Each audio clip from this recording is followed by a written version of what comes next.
Thank you so much, all of you, for being here. I'm so excited. I've been so just like popping out of like myself all week, looking forward to this. I've never even used that phrase before, popping out of myself. Okay.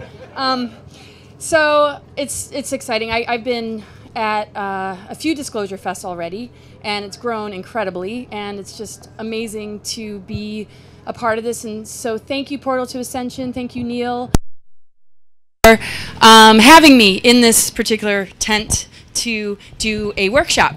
So one of my biggest focuses as far as what do I want to disclose and what is it all about? Well, I like to integrate the ascension energies and the disclosure energies because they kind of go hand in hand in a lot of ways. And one of the greatest mysteries, I think, is us, and that we can put the attention on us, because that's really how we begin to connect with the multidimensional cosmos and all these different parts of ourselves that we tend to forget are a part of us. We sort of externalize things. We look outside of us. ETs, aliens are over there, and maybe the reptilian agenda's over here.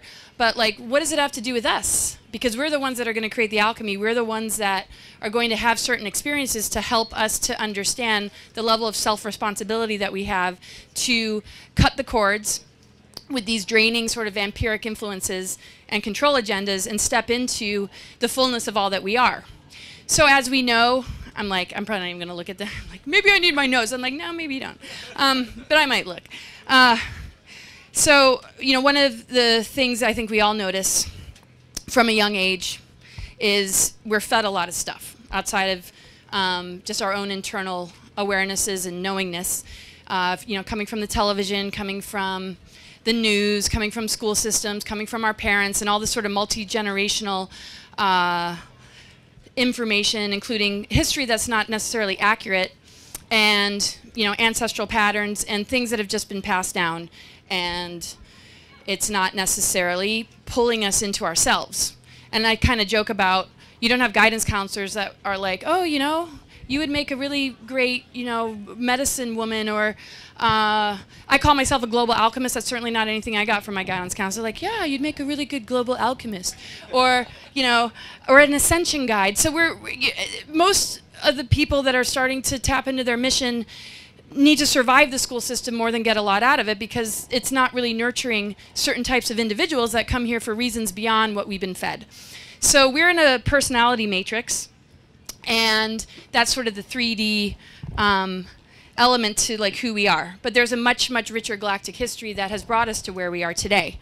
So if we start all the way from like the cradle of Lyra, dimensions 10, 11, 12, that's when the galactic war started to really take hold, because we're in a free will universe. So a free will universe means that we're going to play with the whole concept of power, which ends up having a dividing line between like service to self, service to others. And when we hear that stuff, we have to remember that service to others doesn't mean we negate ourselves, but there's much more about like that polarity integration that I like to talk about in order to, you know, find a balance that actually works.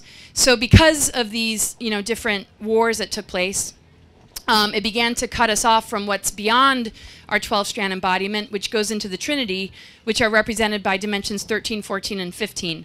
And so we're in a 15-dimensional time matrix. Our DNA connects with it. Our chakras connect with it. And because of these wars and hybridization and the manipulation of incarnate consciousness, we began to lose that connection with the zero-point unified field, and we began to create belief systems that started to really digress us. And then, of course, our DNA gets tinkered with, and we go to school, and we go to science class, and they call it junk DNA. Oh, it's useless. And I always knew that that was screwed up. And that's probably when I started skipping class and just going to concerts and just being like, you know what? Just like, this doesn't make any sense. And a lot doesn't make any sense. And so I started to just kind of self-educate and go into some, you know, interesting topics and information to answer like questions that were just gnawing at me. And I was kind of aware of like this larger mission when I was a kid that is definitely like a shared mission. It's not just like my mission, it's our mission. And it's something that we're all sharing together as far as what does it mean to activate our dormant DNA and expand beyond this system. And some people don't notice it. They are very compliant and they don't want to question it, and they get really threatened by anybody who might. But it's really about self-discovery. It's not so much about, oh, you just don't get it or you don't get the information. It's something that we're not getting about ourselves, because ultimately we want to understand the fullness of all that we are. And one of the greatest conspiracies, one of the greatest attacks is us thinking we're way less than, being dependent on a system that siphons our life force. And actually, because of all these wars, before we actually were in this lower density, starting from Lyran Wars, stepping down to Orion Wars, and then being on Tara, which is dimensions 4, 5, and 6. That's an interesting sound. Anyway, it's like a symbol. So being in dimensions 4, 5, and 6, there are a lot of different seedings of humans. So as things stepped down, they had these different kind of councils and groups that would look and oversee or see over these more advanced races. But there was such a dividing line between the service to self, service to others, that there was a lot of manipulation going on that led to actually exploded planets. So when we think about exploding planets, it's like, well, where's the proof? Well, this is why I like astrology, because I like the proof. I don't like to just say things like, yeah, doesn't that sound nice? It's like, well, where is the evidence in the stars? Where is the evidence in like the much larger pictures where we can actually see it with the different patternings that have taken place? So the Asteroid Belt, when Tiamat exploded in dimensions 4, 5, and 6, because of this imbalance that was growing and growing and growing to the point where the sacred union of Tiamat and Apsu, we can look at it metaphorically too, because it's really hard to get like all the facts straight. But if we look at it metaphorically, those particular wars in that exploding planet really severed the sacred union bond that we hold within ourselves and really began to, you know, totally digress us. And that explosion created fragmented consciousness. So if we actually look at the asteroids, they connect with different archetypes like Vesta and Juno and even Chiron, the wounded healer, our wonderful friend. It's one of the hardest things. Chiron, when I read charts, it's like, and you see a heavy Chiron, you know that person's having a rough time. But it also takes us on the path of knowledge, and so no pain, no gain. Pain is really our friend, and I try and remind myself of that when I have pain. I'm like, oh yeah, you're my friend. I'm really grateful you're here. You have a message for me. But it is, because it's through the pain body that we begin to unlock some of these blockages, and we, you know, start to heal from these, you know, galactic wars and wars in this particular, you know, density that we're in. So this exploded planet took place. We dropped into this lower harmonic universe, and the mother energy, the 13th vibrational gateway connected to the mother arc, morphed into the physical planet, and root races were created. So in Tara, there is the original Atlantis and Lemuria that got out of balance for the reasons that I mentioned and more. And then we went down into this lower harmonic universe, and it was all about how do we rebuild the architecture of our DNA. Because if we're on an exploded planet, our consciousness fragments, and we're carrying like an ancient trauma. And that ancient trauma, instead of like working the energy, we're handed an addiction matrix where we're just trying to escape some sort of like deep inner angst. It's either through getting medicated, it's either through, you know, the money system where we find our self-worth through what we have, what we own. It's also through, obviously, drugs and alcohol. Not to bust on that, because we all like to party sometimes. But you know, there's just this need to just like find something to appease this pain we don't fully understand because we're not being taught about it. And so the root races that came about when we landed in this lower harmonic universe, the first two are very like high vibrational, Hyperborea, Polaris, and then Lemuria, the Lemurian root race, and then Atlantean. But when we landed in this lower harmonic universe and the mother energy morphed in, the whole idea is that she was going to help us through unconditional love, remove ourselves from these control agendas that had started war way back when we were holding our avatar consciousness and we were, you know, in a very peaceful state. And this is free will. This is what happens in a free will universe. Everything under the sun is really going to, you know, end up taking place. So landing in this lower harmonic universe, we were pretty advanced for a while, but then the Lemuria, okay, we had the electrical wars. And that was basically wars over whether or not humans should be seeded again and to quarantine the planet so they couldn't just ascend back into 5D because there was an explosion there and humans aren't ready. They got to learn the right use of power kind of thing. And so in this lower density, which they call 3D, it actually was seeded with a 13-dimensional core directly from the mother. That's why they call it Mother Earth. But because of all these wars, electrical wars, Lemurian Holocaust, Atlantean cataclysms, Nephilim wars, and wars and wars and wars, that trauma and that splitting and that division just grew and grew and grew. And even Maldek explodes. And Maldek is sort of a counterpart to the exploded Tiamat. A part of it became the Earth, another part of it became this next exploding planet, which represented a new balance between the masculine and feminine. And then there's, the moon being somewhat artificial. And then the sun, which used to be Saturn, turning dark. Saturn's been sort of a kind of a prick ever since, excuse me. Like, that's not really a cuss word. That's sort of one of those bridge words. And so Saturn went dark. And so we see that sort of in the Lord of the Rings, the symbolism of that and those kind of battles going on. And by the time the Sumerian Egyptian invasion happened, that's when we lost all our galactic memories. All these explosions and catastrophes threw the planetary body off of its axis so much that the controller groups were able to control the ley lines and the stargates, and they put dark negative technologies in the ground to impact the ley lines so that the masculine and feminine could not be joined together, and that there would be reversals, and we'd be like on a path of digression where we just give our power to something that's going to rule us and run us, and we don't question it because we think that's just the human experience. And so, and we see, how the Cabal and the Illuminati began to build after that. And the thing is, when the when the Earth grids are controlled, when the stargates are controlled, it controls us because our DNA is a replica of the Earth grids. Our energy body, our chakras are a replica of the multidimensional cosmos. So after the Sumerian Egyptian invasion, the mother energy that morphed into the planet couldn't be there anymore. So it's just like in our own lives, if we're traumatized enough, if we're being put in a lot of cataclysmic situations, or even like a car wreck or something that just, that energy actually was not grounded in the planet anymore. It had to leave. And so we, for the last 26,000 years, have been dealing with dark cycles because the mother energy was not able to be grounded in the planet anymore. And that's why we've been sort of locked in this addiction matrix and just going about this human existence, not questioning too much, just accepting, oh yeah, World War I, World War II, Civil War, Revolutionary War, all these wars. And it's just kind of go off to war, and we're just sort of just going along with the program and not questioning it enough.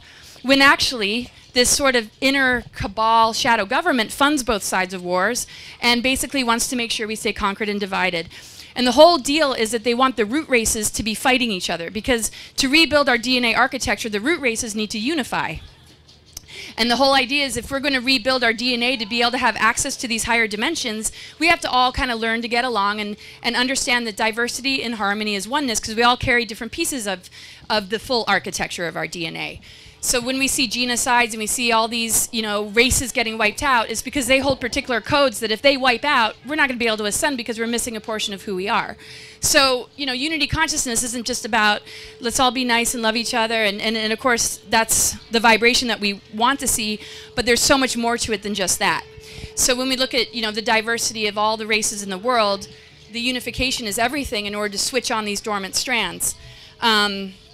So when that energy left the planet, when the 13th mother arc, blue ray, aquiline, sun energy left the physical planet, it became more about how did they leverage these exploded planets' trauma, because Tiamat's connected to Sophia, and that's a portion of her body. And that's why we see the mythologies of Persephone going into the underworld, Inanna going through the 7 gates of hell, and all these mythologies where the feminine's always going into the underworld. And it's just what the hell is she always doing in the underworld? And why is she always getting abducted? And what's going on with that? And why is she just willingly going into the 7 gates of hell? It's because she's dealing with Hades, who's connected to these archetypes of the false king of tyranny that basically want to control her creative energy and her womb and what gets birthed. And so in that level of control, Archons get birthed, crazy dark entities, demonics get birthed, and all these things that are using the mother womb end up coming into existence. And the dark reversals that they try and create are basically what's turned into what we would call the satanic agenda. And I don't like to pick on beings, or names can get kind of complicated, but it's just the way those energies are used. And so what ended up happening is the Cabal, or the Khazari Mafia aspect of it, got really obsessed with feeding Moloch and doing satanic ritual abuse to infect the ley lines in particular areas on the planet. And they put what's called the Nephilim reversal grid inside the Earth to keep these reversals alive, particularly targeting the dodecahedron, which represents the ether, because the mother energy is actually the quintessence, which is connected to the ether. So when we look at the upright pentagram, it connects with the fifth element, which is the circulation we need to create alchemy, to be able to shift out of any kind of toxicity or assault or attack, is that we always could rely on that when we are higher dimensional beings and not be so affected because we had the fullness of our full capacity as embodied 12-strand and beyond diamond sun or double diamond sun embodiments. And so with the ether being compromised with reversal codes, we lost that connection to the mother, and we've been sort of in this net and this system that we call the matrix, which has now been called 3D, which is a lot lesser of a number than the 13-dimensional Earth that it was seeded as. So 26,000 years of really rough history. I mean, we go back and look at history, and it's nothing but, is there any good thing that we can think about? And if there was, they got wiped out, exterminated, or hung, or destroyed, or their teachings got completely wiped and destroyed. I mean, just coming into the human realm is traumatizing. We don't even have to have childhood wounds, but we all have that too. So it's like, so it's really, really difficult because on a deeper level, we all kind of like are heartbroken. We've witnessed, loves of our lives. We've had love stories before in the past that we got ripped away from, and all this targeting that has basically gone against sacred union and unity consciousness for thousands of years, and we lost that mother principle. But fortunately, the mother was not going to just stay gone. The planetary body Venus and the Venus transits have been drawing a perfect pentagram in the sky. The orbit of Venus actually forms a perfect pentagram in the sky, and it's correcting the reversals. And so in the year 2010, actually the stellar activation started a little bit earlier, but this is when the switching of the timelines happened, where the Mayans understood and other advanced cultures understood that there would be a time in our history where we would be able to not be in this time matrix in the way that we have been. And it was a very prophesized window of what we call ascension, which has been definitely misinterpreted and also used in a way to infect our creative channels with false information so that we would just be too distracted to be able to receive. So we see a lot of movies and a lot of stuff with a lot of kind of apocalyptic, and I know that's a good word too, but a lot of Armageddon type events, alien invasions, all these things that are like, wait a second, is there any movie like that talks about like the good thing that's going to happen? No, that's up to us to write that story in, which is actually the story of the cosmos and the Earth. So fortunately, it's not just like, oh, doesn't that sound nice, Ascension, it's so fluffy and sweet. It's actually encoded in the cosmos and the Earth, and it's actually a true story. It's the organic Ascension Timeline. So in 2010, the Ascension Timeline that was previously hosted by the Melchizedeks, that became a fallen group, it's still a very, very high group. There's no chosen one. We all have these codes and energies, of course. We're all just kind of switching each other on, right? So that was also a way to leverage war, is like you have your chosen ones, and then, no, I'm the chosen one. No, you're the chosen one. It's like love and wisdom is the chosen one, everybody. Let's drop this BS, these ego battles. The Melchizedeks, at least the ones on Earth, because that's when we're most susceptible to being infiltrated and messed with. So the Earth embodiments or incarnations we have, we're very vulnerable, especially in these dark cycles where the planetary bodies off, the stargates are being controlled, same with the ley lines, with these dark technologies. Basically, if we buy into the program that we get through media and news and all this sort of distortion of the masculine and feminine, we are much more affected by things like chemtrails and toxicity. If we're outside of that program, we're already operating from a higher physics that can actually transmute and alchemize it. So a lot of people have already been connecting with the ether, but there's not a whole lot that can change on Earth until this window period, because the Earth body has had to heal itself and get back into alignment, which it is now, because the galactic core of Andromeda and Milky Way are now one again, which is starting to switch on our galactic chakras and help us to understand that junk DNA is actually a treasure. It actually holds the love story of creation.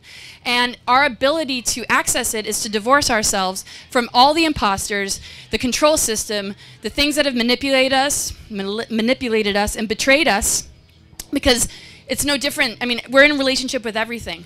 So why would we want to have a partner that does that to us? We'd probably want to divorce him or her, and it just wouldn't work out. We'd be like, you betrayed me.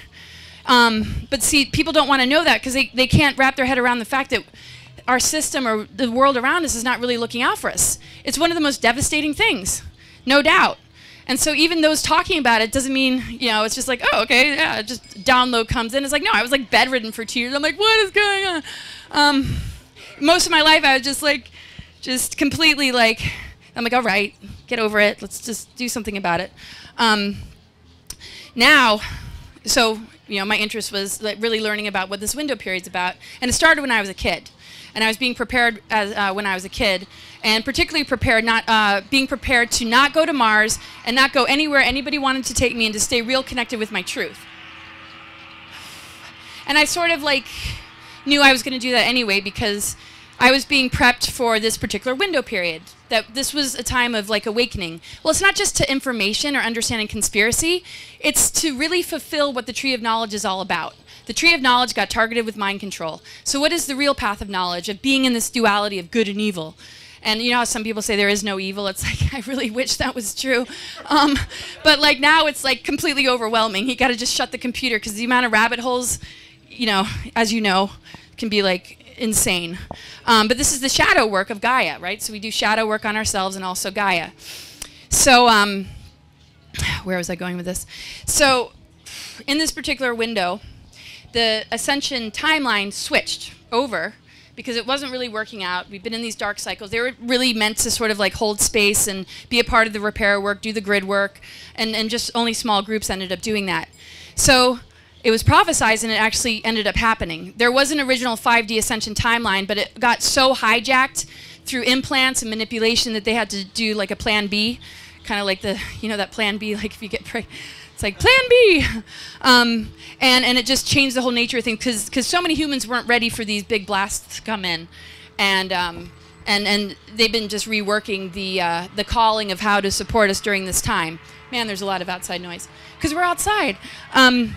So in 2010, the Ascension Timeline switched over from the Melchizedek hosting to the Crystal Star. And Aurora coming in from Andromeda, because the galactic cores were now aligning, and certain races that went extinct, like the Aquafarians, began to come back, and a lot of like really advanced souls had been born, you know, throughout history and time. Like, but the thing is, you know, if you're an advanced soul, it's not that somebody's less advanced. It just means they're here to switch them on. Because if they're connecting to AI and they can't get the direct connect, our role is to help steer them in a better alignment with themselves. And that starts with their own authenticity. The best way to wake a person up is to help them feel comfortable just being true to who they are.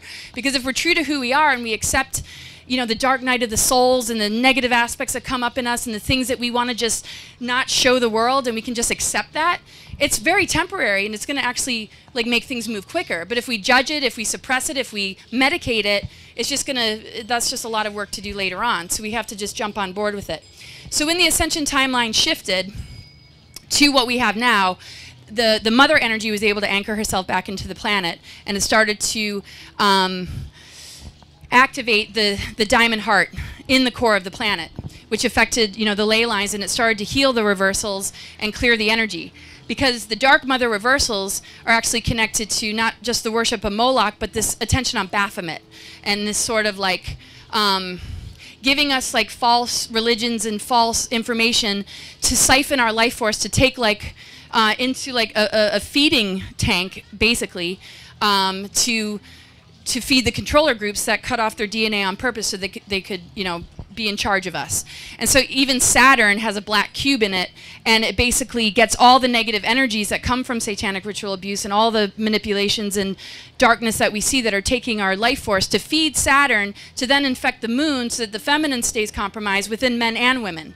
So I talk about the divine feminine energy because there's a tension on it as we move into the shift time, but it's ultimately obviously about balance. It's our right, it's our left, it's our energy field, it's the fullness of all that we are. If you look at DNA, it's masculine and feminine, but it's expressed as electric, magnetic, and then the nucleic acids are made out of earth, air, fire, water. So before I get to that, hope I'm not talking too fast, but that's just what I do, right? So, so when the Ascension Timeline shifted over, it's kind of like, okay, well, does that show up in astrology? Because it sounds nice, and yes, it does, because in that exact year, the sun started to move through the 13th sign of Ophiuchus. So Ophiuchus represents the healing waters that come into the earth to purify the toxicity and everything. Ophiuchus is a feminine type energy. It's actually perfectly opposite Orion Osiris. So if we're healing the Orion wars, it's going to have to come down to rebuilding that balance. But we have to do it within ourselves. Because to me, we win the war within. If we're constantly fighting something outside of us, not only are we going to be drained, we're going to expect some sort of result to make us feel like everything's good.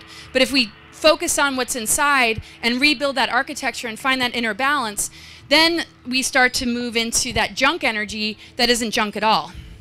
So the sun started to move through Ophiuchus. It's the only astrological sign that's ruled by the ether. As we know, everybody's got a zodiac sign. You're either like earth, air, fire, water. Does anybody like think about, well, what about ether? No, because we've only been dealing with the 12 houses, the 12 signs. And we've only been dealing really with the 12 stargates that have been compromised. When the 13th gate started to activate and the sun started to move through the 13th sign, now the dodecahedron platonic solid isn't manipulated anymore and the circulation is back. And the circulation that is back has a lot to do with the solar activity that we're experiencing and a lot of those peaks that we go through and these accelerations that throw us on our butt and like can't get out of bed and like processing and working all this energy. It feels pretty heavy, right? So Ophiuchus is the only sign ruled by the ether, and it's not ruled by a planet like most signs. It's actually ruled by Chiron, the wounded healer. So for us to get the benefits of the ether, we have to be really, really willing to look at our wounds, really, really willing to do the inner work, and really dig into just anything that's felt traumatizing, because the earth is doing that too to heal herself. I mean, Fukushima, you know, oil spills in the oceans, skies are being sprayed, extinction of animals, deforestation, the fire element being used for bombs and war. And so as this ether element comes in and starts to heal us, the earth has no choice but to respond. So it's something we're doing together. And it's a purifying agent. And it's available to all of us. So because our DNA is made out of earth, air, fire, water, the mitochondrial DNA, which we inherit from our mother, has been damaged for so many thousands of years. That's finally healing. And that's actually connected to the fifth element, ether, that particular nucleic acid. And I'm not just like pulling this out of like, there's a lot of research, a lot of scientists, a lot of like, you know, going into some real factual stuff and then the really out there stuff and trying to connect the dots. I'm like, because I believe everything exists, but can we like link them somehow? Because if it makes sense over here, it's got to make sense over here, you know, because the upper dimensional world should be like fitting into something that we're experiencing here, and if it's not, something's off, and we got to figure out what's off. So anyway, the sun moving through this particular sign was at the same time that the organic Ascension Timeline shifted, and this is this, you know, incredible time of awakening. But we also are experiencing this threat of 5G, transhumanism, artificial intelligence, and it sounds really daunting, but we have to understand, because we have the capacity to really upgrade ourselves, it's not going to affect us as much as if we stay locked in the program. So if we're distracted by the program, yes, those things are going to impact us. And it's also something we need to try and stop as best as we can. But what if we can't? We're not totally screwed. We have to go through what we need to go through in order to switch it on. So instead of it getting all complicated, which is sometimes fun to do because it's like they never taught us this stuff, but just to go back and like simplify it, it's a greater love story. So if we divorce ourselves of this Saturn matrix, where it affects the moon too, and it keeps us in a lower emotionality, by just divorcing ourselves from the controllers, the betrayers, the imposters, we actually enlighten Saturn, because the highest octave of Saturn is the teacher master. So if we can get over the trials and tribulations of these things trying to control us and limit us, and we work with the law of structure in a way that serves us, we can work with that law of structure and thrive, right? So if we decide, yeah, I'm going to get exercise every day, I'm going to eat like this kind of, you know, raw foods diet or whatever works for a person, do yoga all the time, it's like that's a discipline, but it's healthy, we thrive based on that. But if it's a discipline where you got to work 9 to 5, you're going to have to work for this job, and if you don't make a lot of money, you're just not successful and this and that. So our self-worth is manipulated in this density, because most people want to be accepted, want to do what's right, want to make their parents proud, want to be that person that just succeeds. And that's great. It's not that that's a bad thing, but what about the other people that maybe don't want to follow that path? Are we all here with each other? No, I'm not saying that. I mean, I've worked, you know, jobs and this and that, and I work all the time, but the whole point is how can we integrate it all? Like, we don't want the polarity of higher self, lower self. We want higher to occupy our root chakra. We want to go into the galactic and download it into our bodies, because when we start to look at, well, okay, let's look at the junk DNA in these higher galactic chakras. What do they represent? So in just terms of like just waking up in this human realm every day, how can we just work with it in a way that makes sense? That's palatable. It's like, that's a good word if you could say it. So it's understanding the love story. We all want true love. And true love does not exist in this lower matrix.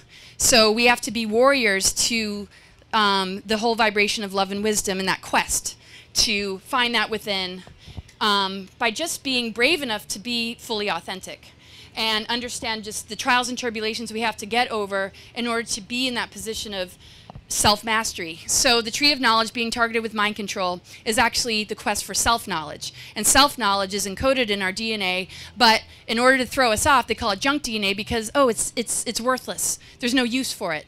Well, in actual fact, when we start to switch on chakras beyond the 7, 8, and 9 actually represents the monad matrix.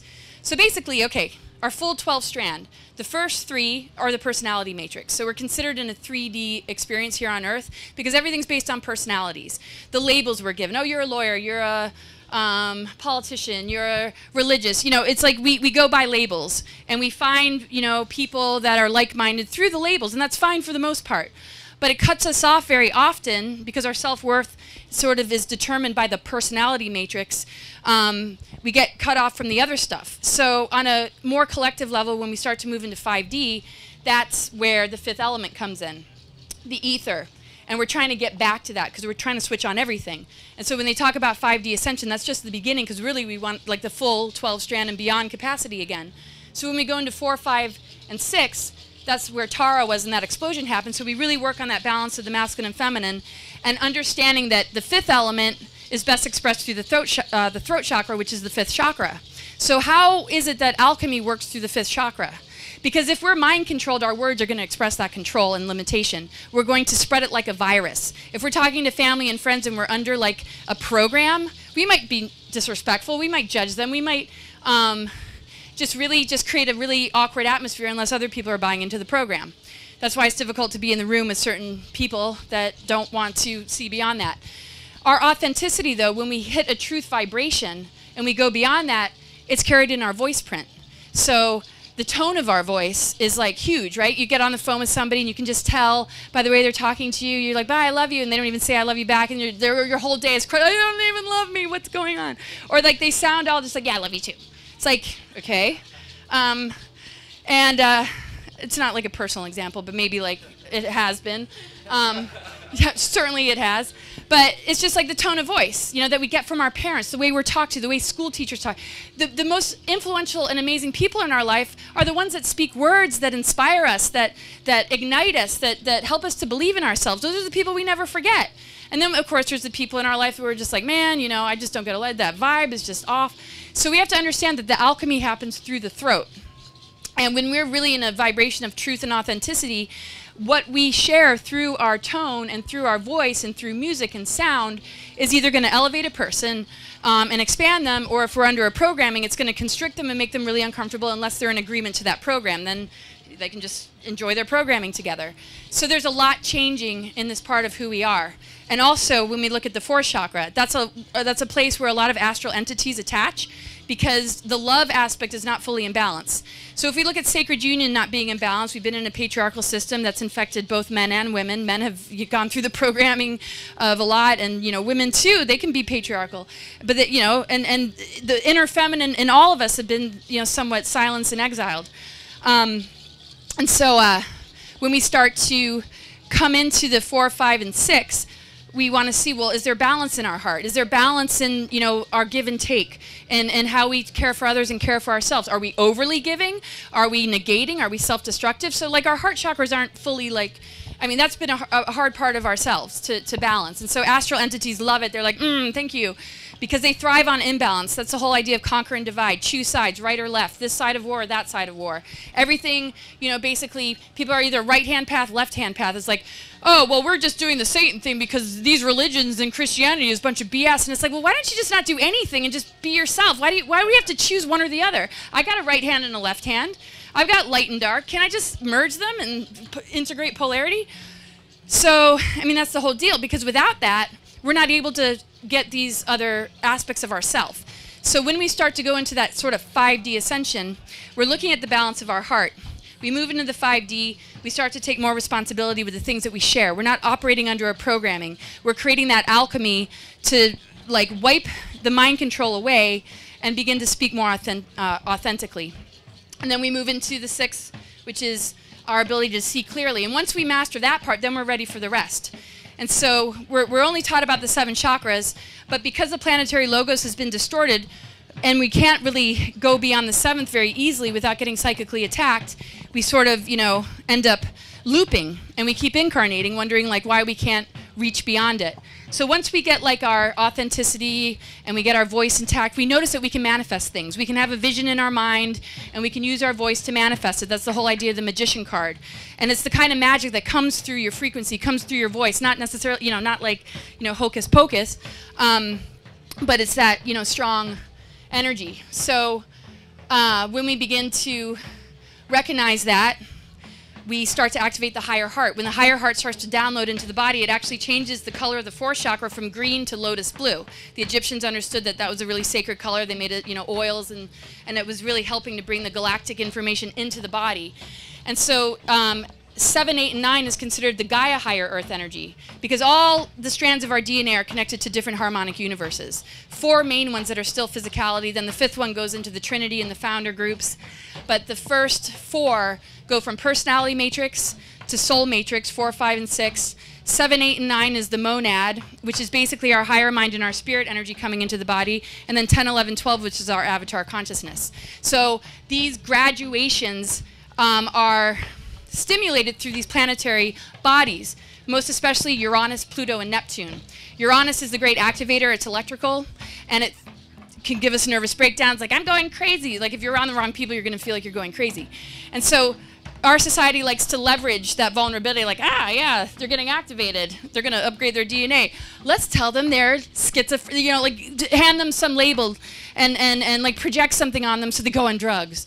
Or, you know, really amp up the fragmentation that can actually make a person actually express personality traits that are a little bit disturbing, sure. But we don't have the kind of people that walk, we don't walk each other through these initiations. We tend to misunderstand them. So when Uranus is ready to be the wrecking ball, to destroy old structures, to rebuild new ones, we are really blindsided. Sometimes, for a lot of people, they're very much in harmony with it. They can also get a premonition before it happens, like, I just got to change this job, I got to get out of this relationship. Some just are like, no, I got to stay, and they stay stuck, and then Uranus comes, because Uranus isn't going to wait till you're ready. And that's why people have crises, injuries, accidents, and get really and startled, but it helps them to wake up. But the thing is, the nervous system holds trauma, so if that wake-up call is too severe, one can end up looping in the whole trauma of it all and get a little bit stuck. So we have to really listen to ourselves and work with these outer planets so that when it's time to be sort of completely destabilized in order to wake up, that we're walking with it and we can like breathe through it. Because the resistance is going to create a lot of difficulty. And the other outer planets, like Pluto's death, rebirth, alchemy, transformation. When Pluto comes along, Pluto's going to throw us into the underworld. And so do we ever really sign up for that? Like, oh, I want to go to the underworld. Like, let's go to Bali. Let's go to, no, I want to go to the underworld. It's time to go in the underworld.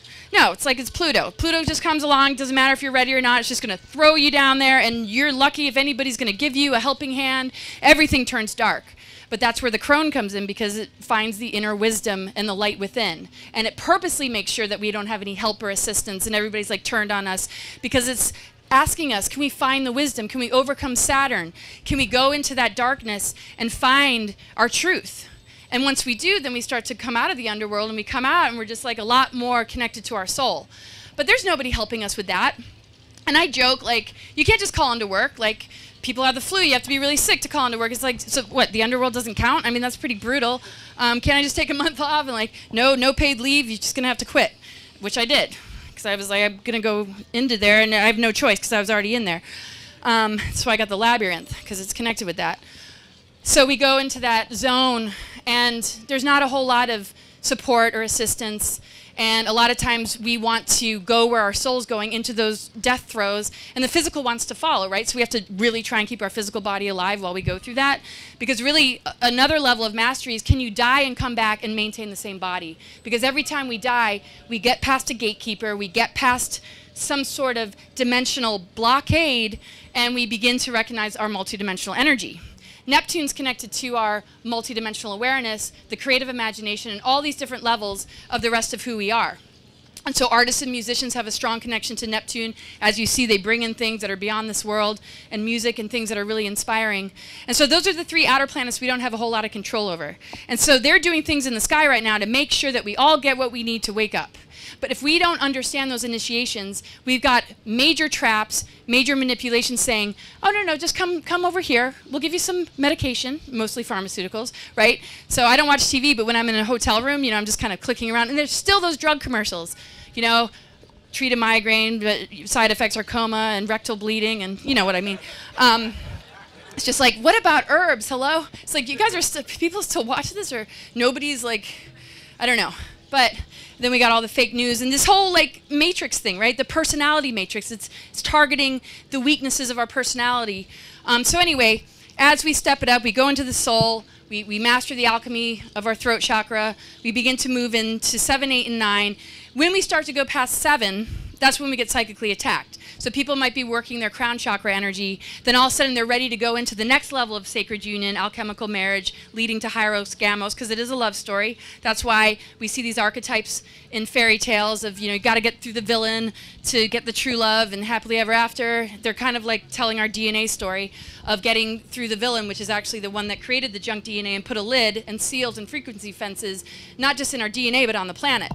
So when we go into 7, 8, and 9, the 8 and 9 is actually the galactic core connects us back into Andromeda, and it actually forms a crazy 8 spiral around our head. And there's something called the permanent seed atom. It affects our thymus gland, because the glands and the organs are connected to the stargates, which are connected to the planets, which are connected to the signs.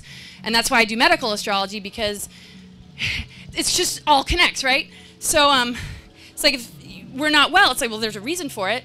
There's an energy block, and you can see, where it is and what it's affecting, and you can actually catch things before they get real bad. Like I noticed something like in like 5 years, I'm like I progressed the chart. I know what's going on. Like up until 2036, I'm like, okay, this is when you really have to detox, or else you might something really bad could happen. So it's like a helpful tool, and so that's what I do for my day job. And I have a podcast if anybody wants to join that, to create interactiveness. So I can work with your charts, help you understand. I have a call-in show, just to throw that out there. I'll give you my website at the end.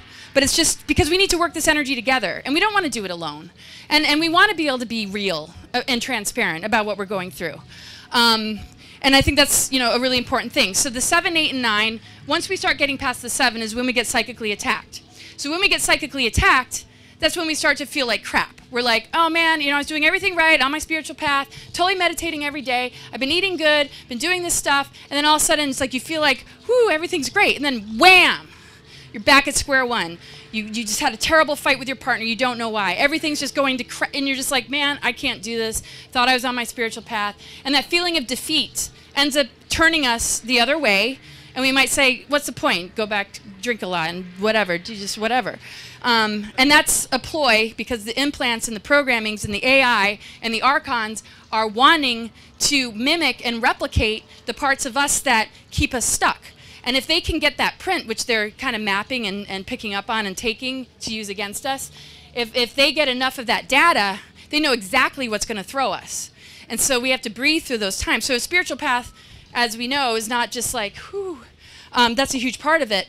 But when we start to really move through those layers, it's kind of like we're actually moving through the veils, a very toxic ionosphere that has been polluted, just like our DNA has been polluted. The elements of the earth have been polluted for a reason, because that is like a reflection of our own inner health.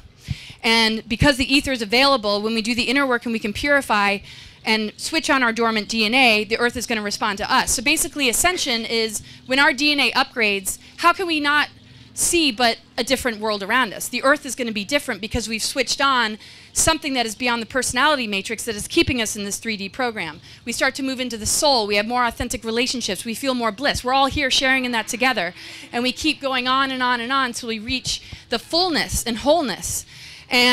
But when we cross over that 7 is when we really start to heal that planetary logos, which basically is connected to the number 7, a very powerful number. The 7th chakra is very powerful, but a lot of times there's implants and things that will pull our spiritual belief systems into something that isn't healthy. That's why it's hard to move beyond that. And the minute we do, because there's new age deceptions, there's there's all sorts of things to make sure that we don't go beyond the 7 because we're giving it to somebody else, even unconsciously. So when we move, like I said, beyond the 7, that's when we get pretty slammed. And it can be, very defeating for people because we expect a little bit more rewards, right? It's like, oh my gosh, I did all this inner work and, everything should look good. I kind of felt that way after going into the underworld a bunch of times. Like, aren't I done? It's like, I think I'm done in the underworld. No more underworld trips. And no, it's like at least once a week. It's like now I've made peace with it. I'm like, okay, it's like build a condo in the underworld. It's like also the rabbit hole will help you get there. And it's like, yeah, timeshare. It's like, I wouldn't even do a condo. I was like, I'll pitch a tent. It's like, I'm not one of those real estate people. I don't even, so, never mind. But it's just that we keep cycling in because we are thinning the veil. Every time we go through a death cycle and come back in the body, we thin it out and thin it out and thin it out until there is no differentiation, there's no separation of life and death. And the infinity spiral begins to get activated, and it feeds the organs and cells of our body with the instructions of moving from carbon-based to crystalline. And that's something that's, encoded in our DNA. So we go past the 7, and we start to those energy centers opening, switch on those dormant strands, and we move into the avatar consciousness, which is the 12. And the thing is, our consciousness is very much already there. And now that the 13th is activating, the 12 and 13 together is actually the Christ Sophia. Because the 12-strand DNA is a diamond sun body, which represents what some would call the Christos consciousness. And I know some people throw that under the bus. There are distorted versions of it, but really when we're in that full capacity, we are able to, because of our balance, because of switching on these dormant strands, which basically represent the masculine, feminine, and the elements, and then the 5th one, the mitochondrial DNA, and our reconnection with the mother, begins to change us on a physical level. So through meditation and other ways we can connect to those places. But, we can go all the way up to 12 and beyond. A lot of people have experienced it in meditation. The whole deal is, though, if we can't bring it into the physical, then the physical is not going to really ascend. We're just bouncing back and forth between higher and lower self. So that's where we can, simplify things and look at our life and look at the triggers that come up and just notice the things that are switching on and then say, well, for it to really shift us on a physical level, we have to anchor it and ground it. We have to make changes that are accommodating to it. We have to get out of toxic friendships, relationships, jobs that we don't like, and really put ourselves in a position of empowerment to say, I can make these changes so that my physical reality and my physical body is able to be a container for these higher dimensional energies to come in. And as we bring in that energy, that is what ascension is. And everything is available to us in order to allow that to happen. And so let's see, I started at 12:30, so it's about, okay. So the most important thing that we can do as we kind of do the inner work and we look at our shadow and stuff is, notice our relationships with each other and, notice that no matter what tries to freak us out about what the future holds, nothing can override what's available. It's the override frequency. That's what it's called. The 13 is activating. It's clearing the grids. And all we really need to do is show up for ourselves. Just being in nature. Just observing nature is where we can get activated. Sound healing, different types of foods we put in our body, laughter, and all this sort of stuff. Because everything is based on what do we allow into our creative channels. If it's a propaganda in some sort of infection, then we're enabling the things we don't want to see, and that's why there's false flags. That's why there's constant stuff that will, as we progress as a humanity, is going to do the same thing that it does in our personal life. As we take huge leaps as a humanity, it's like, oh, 9/11, oh, this kind of shooting, or something in the news to just rattle us all so that, social media is completely trying to get a handle and a grip on this event that took place. And how can we not try and figure it out? But the same thing in our lives when we start to really progress. It's like something's going to slam us, and we're going to spend a lot of time trying to process it and understand it to the point where it kind of stunts our growth. So it doesn't mean that we just totally shield ourselves and forget that the outer world doesn't exist so that we can do this. But we have to like be more observers, because it's like a virus, and so are the implants. Once we hook into the bait, it actually acts like a tentacle. It begins to take over the nervous system, and it can, you know, steer us into the AI signals that create artificial timelines. So as much as there's been this organic ascension timeline, these dark controller groups have been very bent on engineering artificial timelines that are connected to secret space programs, connected to infiltrations that took place after the Second World War that have a really ancient history. And we're only taught so much, right? Maybe for many people starting at Genesis and Adam and Eve. And it's like, well, that was the tree of knowledge. Well, what about before the tree of knowledge, when we actually had the full tree of life, 12 sphere and beyond embodiment? What about those stories? What about that history? So we're just kind of throwing, like, yeah, you know, Eve ate the apple or whatever, Adam gave her the apple, and the snake or whatever. Well, that's actually our DNA template, and the serpent represents the coil of Kundalini. The lower octave of the dragon energy, though, is reptilian, and so the distortion of our history, the distortion of these myths and these stories, you know, demonizing archetypes like Lilith and just scrambling our minds so we can't get a handle on it, is actually us needing to turn it on ourselves and win the war within, find that internal balance, and begin to switch this on and connect with the blue dragons or the ley lines that represents the dragon energy to stop the reversal codes that are creating digression, which does steer humanity onto an artificial timeline. So we're at a very, very critical place. If we look at the disclosure and ascension communities, it's very obvious that some wars are being afflicted on, you know, different members, and I'm not going to get into that too much. But okay, so you said I could go. Okay, I might just take questions then. But so, you know, in our attempts to maintain unity consciousness, we notice things that are going to try and trip us up. And so we have to be the ones that hold space for that being, you know, shielded from ourselves and from one another, and really take the higher road in everything that we do. Because there's just no way that we can get to the bottom of it based on loose information that we receive. We just really need to be the space holders for this incredible unity, because it holds a container.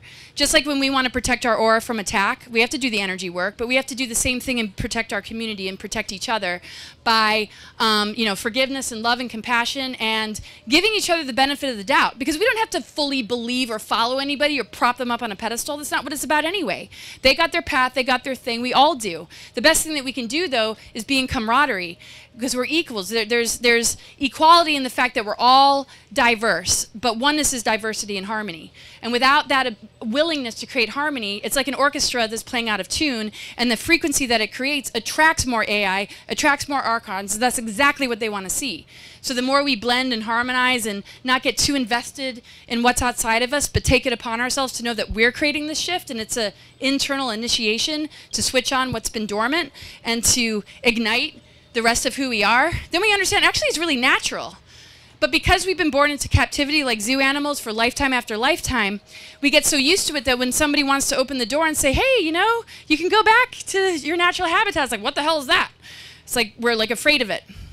And it takes a little bit because, you know, we don't want to get mauled by the first animal that we see. It's like, okay, what is this? Okay, oh, that's us. This is actually natural. So we have to realize that it's a homecoming. It's a reunion with our trueness. It goes from our soul to the monad, which is all the sacred union, is basically the happily ever after of a love story that exists within ourselves. And it's cutting ourselves away. What is that anyway? Oh, okay. So it's cutting us away from that terrible partner you don't want, that you're trying to get away from. Once you free yourself, yes, the single time that we might experience and the overcoming the betrayals and the hurts can linger for a long time. I certainly know how that goes, you know, like a very pathetic single person for a while, just like, oh my God. And then it's like, okay, do all the healing and inner work and this and that. But sometimes we're afraid, like, what if there isn't true love? What if I never meet that person? What if that doesn't exist? And the thing is, it does, because it exists within us. So everything that we're willing to switch on inside of ourselves and embody, we're going to notice something that is compatible with it, and also something that tests it and challenges it. And sees how strong can you stand in that truth. And so things are going to try and poke holes, and it's just like you just laugh it off and just keep going and keep going and keep going, because I like to joke that there's 7 billion people on the planet. You can lose a few people. There's plenty of humans. You know, why even waste our time with the ones that really don't care about us, that are using us, just because we're afraid of being alone and that we don't have that real true love? It's the same thing with Ascension. What if it's not real? What if the 5G, you know, destroys us all? What if we all go extinct? What if everything blows up? What if this meteor hits? Like, what if, what if, what if? What if we understand that if we can keep our creative channels clear and aligned with spirit and our own divine instructions, it can only manifest the things that are streaming through it. Anything else that gets in is like a virus. It's an infection, right? So we were born into this gaping wound. The mother energy is connected to Chiron, which is the wounded healer, which is the part of us that is in pain, wounded, and traumatized. And we're working with that ether energy to heal those wounds with the mother energy in alignment with the Father, with the Christ consciousness, and switch on our DNA. And when we're willing to do that, that transformation is huge. So that's why the pressure of all this is creating a diamond sun body again, because how are diamonds formed, right? So we're all diamonds in the making. So no matter how much pressure, pain, trauma you experience, it's very, very temporary. So, but it also ignites our fear body. What if, what if, what if? So we got to go, well, what if the most unbelievable thing that we can imagine is actually the truth? And because I'm a total nerd when it comes to this stuff, I'm like, well, damn it, prove it to me then. Even though deep, deep down I know, but I'm like, well, if I'm going to share it with anybody, they're just not going to want some like, oh my God, it's all so amazing, without some real evidence. So that's what I do in a lot of my talks, is I have a lot of quotes, I have a lot of diagrams and a lot of pictures to just really hit the point home that we don't have to attach ourselves to any of this other stuff.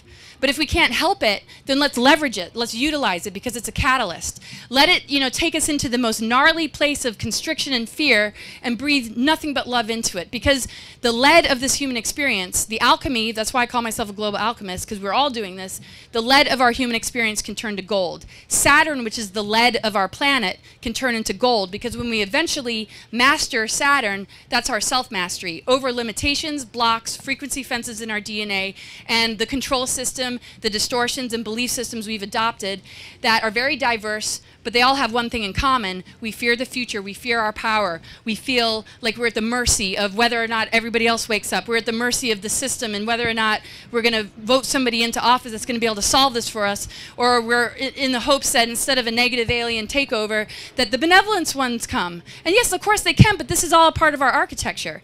The negative ones like to feed on our negative ego. They like to manipulate the personality matrix. That's the only hold they have on us, because that's what they're policing. That's the realm that they've decided to be in charge of. When we start to go into soul, monad, universal mind matrix, into the founder races and the Trinity, they're like, damn it, we just lost another one. But we have to be willing to walk through the layers that are going to kick our butt, cause us identity crises, fear that we're like going to be abandoned and this and that. So that's the underworld, where we have to find that light of truth, knowing that, you know, we're never alone, but we have to go through it. We all have to go through it to be able to stand as sovereign beings in the circulation of energy that's connected to our chakras and our DNA, and that we get to wake up to the fact that, for me, my disclosure to share is it's each and every one of us, that we're revealing something and blossoming into something that is going to be so mind-blowing. I mean, I'm having a mind-blowing time here, but like, imagine later when, you know, we're able to come and go from the physical as we please. We're able to utilize these great spiritual gifts and abilities and like literally manifest things out of thin air, which yogis are able to do, and just, you know, become like this Merkaba light body. And this is an alchemical shift now that the ether's present. But obviously it's not going to happen overnight. Can you imagine like next year we're all gathering together and it's like, oh my God, look at you, like, ah, that's really awesome. And then it's like, oh, the Merkaba tent over there is going to teach you all how to be like these floating like geometrics. I mean, maybe. I'm not, I hold space for that and hope for that, but that's, you know, really where we're heading. And the thing is, if our physical doesn't make it through the gateways, it's only important that our consciousness does. The physical moves so much slower than our consciousness that we have to be very gentle with the physical body and remind it and reassure it, because the cells and organs are holding traumas from millions of years ago that are so unconscious to us. So when we start to open up to these unconscious areas, when we shine a light on what's unconscious, it becomes our multidimensional reality, and it lifts the veil, and that Saturn moon matrix is dissolved, and we're in that self-mastery, and we graduate from the tree of knowledge, understanding self-knowledge, into the restored tree of life, which is a love story. So all we need to do is say no to anything that undermines us, infects us, tries to contaminate us, tries to throw us a picture about a future that we don't want, and cut ourselves off from it, and only allow the divine instructions of a beautiful future to come in. And it doesn't mean it's all light and love and fluffy. We got to go through some serious trenches to be able to clear out the junk. But that's the beautiful part of it. if we stand in enough alignment, those splinters are going to naturally come out. And that's why I'm always like, you know, and I know that for myself. That's why I'm constantly apologizing to my husband. I'm like, oh, I'm sorry, it's my trigger. I know it's not you. It's just totally like 10 years ago, it's coming up. It's totally not you. I didn't mean to project. I have no issue. It's like, I know I'm working through stuff. But if we don't step back and allow ourselves to just be transparent, then we're just acting out weird personality behavior patterns. And we see that with narcissist types and people with like serious personality disorders because they refuse to step into the soul and the trueness of that and the willingness to self-correct or be humble.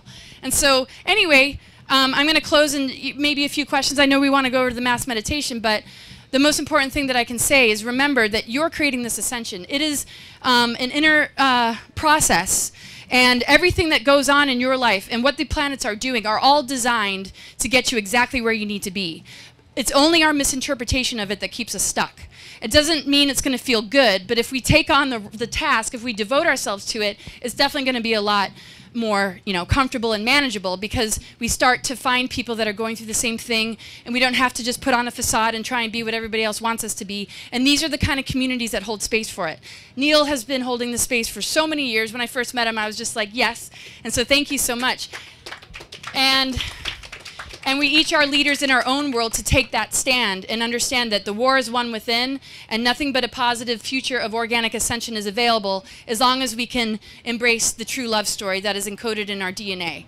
And anything less that we compromise ourselves to is just going to keep us looping until we really, really wake up from that. And it's better than we can imagine. And I know that a lot of people have formed some really good friendships that are authentic and really meaningful, and that's a really, really good sign. And if you're not there yet, you're going to get there because there's no stronger energy than this. Everything else is just manipulating the personality matrix. And so the purification of ego and aligning it with spirit and soul and what's beyond is the mechanism behind neutralizing these dark technologies and wiping the control agendas from any aspect of self. So on that note, I hope that made sense and it was helpful.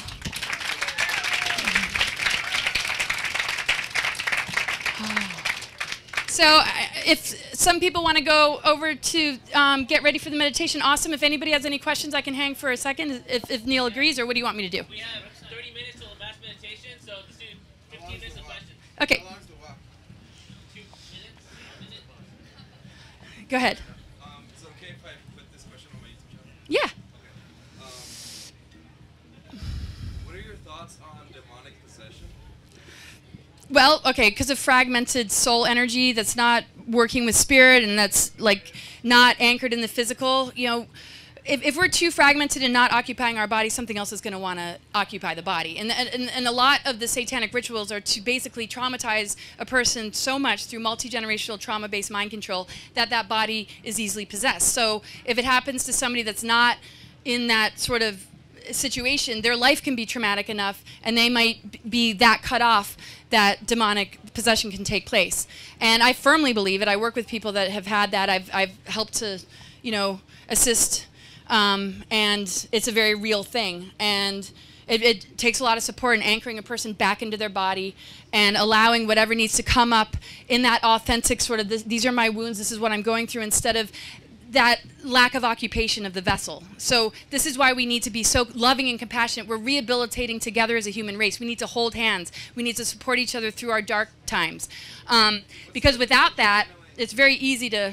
Channeling a demonic possession? Like, what's the difference? You can channel it, and it can also possess you. So channeling it might just be like, you just have really dark things to say, an Archon is influencing the way you talk to others. It might be a personality like flaw that is difficult for people to be around, but you can tell that that person is sort of in possession of themselves. They're just not being very compassionate. It's kind of like, you know, if you get attacked, like sacred union partnerships are targeted, communities are targeted. So people can sometimes be listening to a voice that's not theirs. There's implants and stuff that is responsible for it too. But that might not be a possession necessarily. That person might be like, oh man, sorry, I don't know what I was thinking. A possession would be totally different. You can actually see the physical being changed. That person, when they snap out of it, usually doesn't remember anything because it's not even them. And so when we look at like these power structures or a lot of the dark stuff, because when I was talking about satanic ritual abuse, I mean, a lot of those that are in power have gone through that. There's monarch programming with even, you know, the Hollywood entertainment industry and pretty much everything. you know, they're splintered, they have altars, so they can use certain altars and the person will just have no idea. And so that's how they can demonically possess a person, to have them do their dirty work, basically. If that, okay, sure. Thank you, Laura. In relation to that question, what advice do you have for people that get psychically attacked, who may have AI implants and Archons feeding off the energy because they're such a high vibrational being doing work in the Ascension Belt? Like the attack because you're... How can we keep going on with things just Right. bombarding us? Right, so kind of where I was talking, like you go past the 7 and then you get psychically attacked. Well, that's, when I think about it, I'm like, oh my God, it's my life story. Like, I was wondering what you went through because you're at that level where they can pick up on what you're doing. yeah, well, so there's the AI that can only mimic things that are in a certain vibrational level. And they can use that against even a very aware person. It'll trigger the childhood wounds. They might put a person who's very like open, not fully balanced, to run an energy that can trigger the person back into the old trauma. Like, why the hell did he just say that kind of thing? Or I can't believe she just said that to me. That's like my worst wound. How could they do that? Yeah, and so... Yeah, exactly. So they want to understand that, to use that as a weapon against us, because pretty much everything's weaponized now. So I like to turn the weapons into tools. So if I look at the sky being sprayed, I'm like, oh, okay, that's a tool for my higher growth. If I look at it as a weapon, I'm going to be a victim to it. It's going to crush me. If I look at it as like, oh, thanks for the reminder, then it's just like, damn it, you know, they don't want us to turn their weapons into tools for our spiritual growth. So for me, the way that I rid myself of it is when it comes along, I'm just like, you know, trying to thank it, and I do, or I recognize it after the fact because of however it might have made me react, and I just go into a place of accountability. If I don't hold myself accountable for where I haven't healed yet, then I'm just going to blame people around me, or I'm just going to be pissed off at the world, and I'm just going to think, you know, there's really no hope. So I turn the sword on myself, and I'm like, okay, I overreacted. I breathe into it. I'm like, but maybe I'll say, can you just be very, very careful of saying these certain things, because it really like freaks me out. And if they can't, then I'm like, should I break up with this person? No, I'm just kidding. But I mean, the thing is, communication is everything. So we look at 5D, it's our throat chakra. The more authentic and honest we can be with each other, the more we can say, okay, I'm struggling with this. Can you just be gentle with me when it comes to this? Can you watch yourself, you know, and really do grounding, shielding, work with stones, crystals, nutrition, and everything that's super high vibe, especially in those darker times. And let it bring us closer to ourselves instead of further away. Because same thing with illness. We have two choices. When adversity strikes, we can either get closer to ourselves and get to know ourselves more, or we disassociate and we go into fear and we want somebody else to solve it. But if it's like an attack where it's really feeding on our lower energies, first of all, I think a sense of humor is important, and to kind of step away from it all and just really work on seeing it from a different perspective as best as possible, and not judging it. The judgment makes it worse. So if we can just like look at it and say this is all a part of it, and we don't blame ourselves or judge others or blame others, and realize, you know, we're not just like bumbling like humans that are filled with flaws. We're being massively targeted. There's patented mind control technologies that are constantly looking to slam the ones that really have something to offer. If we can like not take it so personally, and we can recognize that you know, we're targeted, there's dark technologies and there's stuff breathing down our neck, then we can look at it as a beautiful challenge. So there's a difference. An athlete would look at an obstacle course like, cool, gonna go over the hurdles and like gonna climb the ropes and swing on the ropes and fall into a mud pit. But somebody who doesn't want anything to do with this is like, this looks horrendous. Why would I want to do that? So I like to turn myself into an artist of energy and also an athlete that's willing to do the obstacle course. And then I can make it fun because I'm getting better and stronger, and I'm overcoming the things that want to take me down. And I use it and leverage it as a way to wake me up even more than I was before. And I just have to constantly focus on it. And I hope that helps, because that's what I do.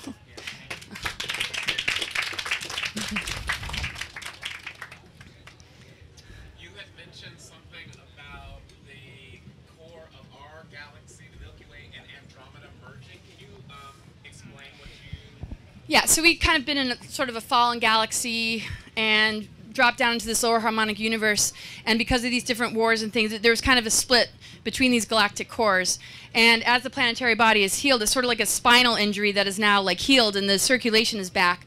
The true core of our creation is actually them in oneness. And so the reason we've been dealing with a lot of these dark cycles is because the imbalance that was created sort of split that apart. It didn't mean that we didn't have connection to the 0-point unified field, but it took a lot of extra effort to find that energy center within ourselves. So it's more on a like stronger collective collective level that these forces are more connected because of the precession of the equinoxes and all these different things that have taken place to recover the planetary body from being thrown off its axis where all the stargates were controlled. So a vulnerable Earth that's been traumatized through war and cataclysms and exploding planets has been in her own rehabilitation that we've been a part of. And so it's just kind of like us, like we always hold some level of internal balance. Like there always will be that, but there's going to be parts of ourselves that we need to bring back. And so on an Earth kind of level, it's more about the alignment of the Earth with those things. And we were in sort of over here, now we're over here, and that's the core of creation that's now available, if that makes any sense. Yes. And it's actually connected to our 8th and 9th chakra, and actually the stargates and ley lines connected to Tibet and China. And so what's cool is because every organ connects to a sign or a planet, Pisces has all the organs on the feet. So you could be like, and I kind of joke about this if anybody's, it's like my redundancy with these stupid things I say, but sometimes when I do reflexology, it's like, I actually get this picture, it's like, I'm working energy of like the Stargate in like Titicaca and like freaking Jerusalem, like, whoa, I'm gonna go over here, and these pressure points, it's like, I want to come up with like a map of the body and how it relates to the map of the ley lines and the stargates, if I ever have the time. It's like, yeah, I'm trying, but it's like smoke's coming out of my ears, like, why don't you just breathe? And it's like, stop trying to figure it all out. So anybody else? Yeah. Yeah, so the 12 tribes, and just, in order to help carry the codes to awaken humans that have fallen into the control agendas because of manipulated DNA or just all the different lists of things that we can mention.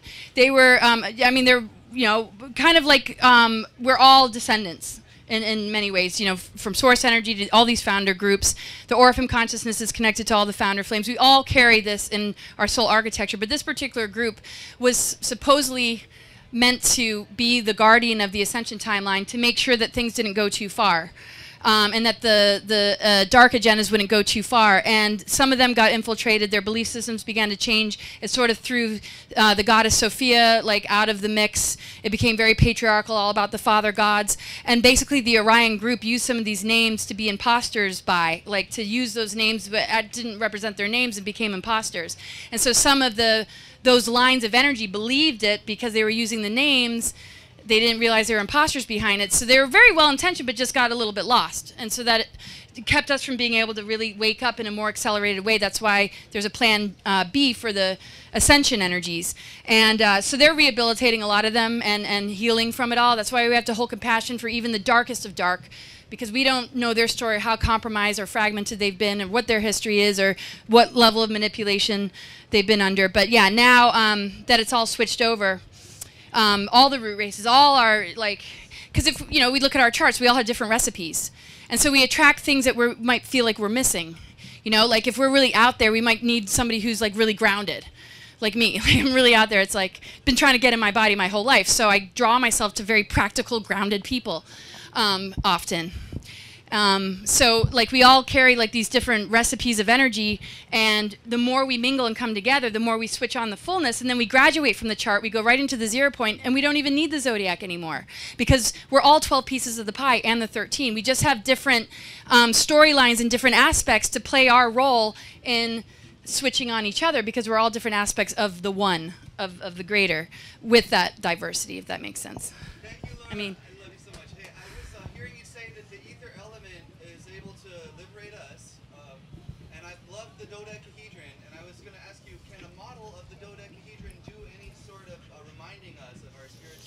I definitely feel that. I think definitely, because that's the one that has been the most compromised, because as long as we don't have connection with the ether, we can't alchemize, we get sick. That's why we're in a world of so much illness and disease. And when we're going through the initiations, when those ascension symptoms amp up, we still think we're getting sick or something's really wrong. That's what we've been taught. But now that the ether is available, it's a really powerful thing to relate to, because it's a purifying agent. And if you Google the Tree of Life, sometimes you'll find just 10 spheres. That's actually draconian DNA. They have a lot of sacred geometries and different blueprints that have been manipulated to unconsciously connect us into the control agendas. It's actually 12 spheres, and there's even a Tree of Life that has 13. And even the dodecahedron by itself is incredibly powerful, though. But I just wanted to point out that we got to kind of take a double look. And it doesn't mean like if you have a 10-strand Tree of Life hanging in your room that you're, under the influence of the draconian. All you got to do is maybe add a circle or just say, she's like, oops. And you know, the symbols are powerful, but we're more powerful than anything. But that particular platonic solid is incredible medicine right now. So I recommend that we all maybe get some dodecahedrons going. I certainly, if you're selling them, I'll get one. Carry it everywhere with me.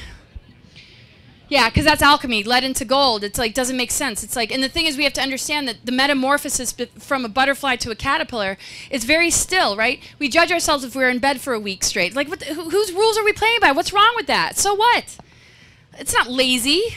We're metamorphosizing. We need the rest. It's like, we don't have to listen to those outer rules. I don't.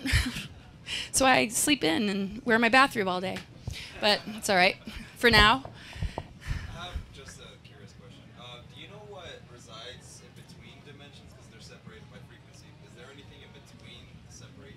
Well, I usually, you know, kind of consider like kind of gatekeepers or sort of as a group. You know, we have soul groups, soul families, and, you know, different.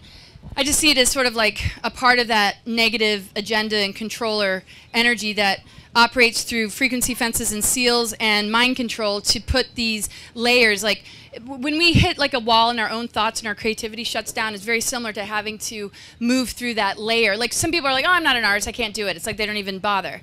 And anytime we say, I can't do that, we have to just realize, well, maybe it's going to take you a little longer to push through it, but you still can do it. Because, I mean, when I first did art, it looked like a 2-year-old did, and I was embarrassed. I don't want to go to this art class and show everybody. It's just like humiliating. I mean, it looks like a blob of just 2 fruits. Then I went out and meditated. I'm like, I know I can do this. I turned it over, and I did it again, and they basically, like, featured it, and they compared it to the most famous artists. What? And so I use that as an example. I'm like, this is the first attempt. Looks like a 3-year-old did it. And I turn it over and like, literally, you're the same person that painted this. And because I refuse to have that block. And so we have to realize we're waking up the right and left. We're igniting every aspect within ourselves. If we pick and choose too much, it just keeps us kind of fragmented. It doesn't mean we have to accept everything as the dominating part of who we are that steers the ship. But we need to embrace all aspects, including the dark of the dark, even the Luciferian and Satanic aspects. They're creative powers that are like the womb that we want to like plant seeds into to create new life. But if it's running the show and we're not like integrated, then other things can come in and actually turn it evil. The devil card in the tarot, which is the number 15, when a person gets it in their reading, they're like, oh my God, am I evil? Because they got the. I'm like, no, it's power. The misuse of power is what's wrong in the world, not power all on its own. So it depends what's working with that dark energy. And so the more of ourselves we have back, the better. Anyway, I know I got to wrap it up. So anyway, thank you guys so much for coming. Okay, so my website's cosmicgaia.org. And I have a podcast. It's a call-in show I do about twice a week. And I do, you know, sessions that come along with it and discounted sessions. I have a private Facebook group called Cosmic Gaia. And I do interviews and podcasts and other things. So I think, you know, you definitely really get your money's worth. It's just, you know, kind of a small amount each month. So I really encourage people to sign up because it just keeps us working energy together. You know, we can do Zoom events. We can all just share and get to know ourselves more and just get over that self-knowledge. Because the next level is just being embodied, just really being embodied. Now we're just, you know, waking up information that's been kept from us. But next level is embodiment and sovereignty.